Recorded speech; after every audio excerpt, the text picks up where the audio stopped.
Imagine you had to take the knife and stab that mother cow. That kind of maybe changes people's perspective a little bit. But if you go to a sanctuary, you know as well as I do, Paige, they come up to you, they nuzzle you, they're curious about you, they just want to get to know you. And why can't we show that courtesy back, you know? Yes, we do in everyday interactions. We see a dog walking down the street with somebody, and we're like, oh, look at that animal. You want to connect with them because we know that living in our homes, they might feel a little bit disconnected, being a different species, not able to communicate with us. So we take that extra leap to make sure that they're loved and they feel like they're a part of like the family, you know what I mean?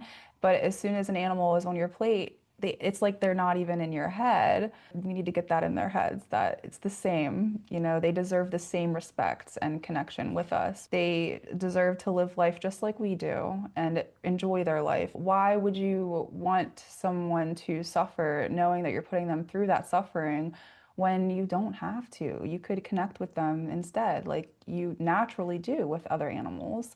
You know, it goes against our innate compassion, what we do to animals in this society. And that's why it's changing and it needs to change because people are waking up and it's happening. So it's great to see. Absolutely. You were already working with animals, kind of in a positive way, you know, trying to make sure that they're being taken care of. But the problem is, while they're being slaughtered, that's kind of an oxymoron, isn't it?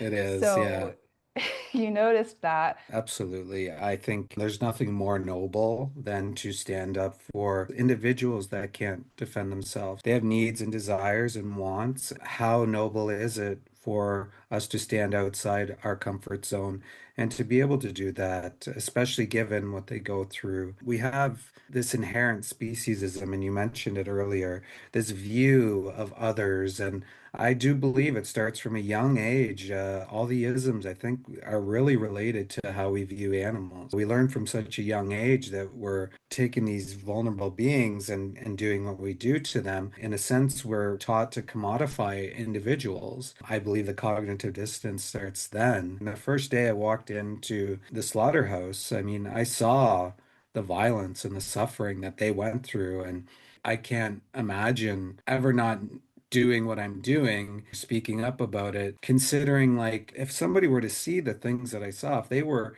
to be there on the kill floor and to witness what those poor animals go Mhm. through. That first day I walked in, if I knew that there was such thing as veganism or animal rights activism, or that you could actually try to stop this and defend this, I would do it. I would do it 1,000 lifetimes over.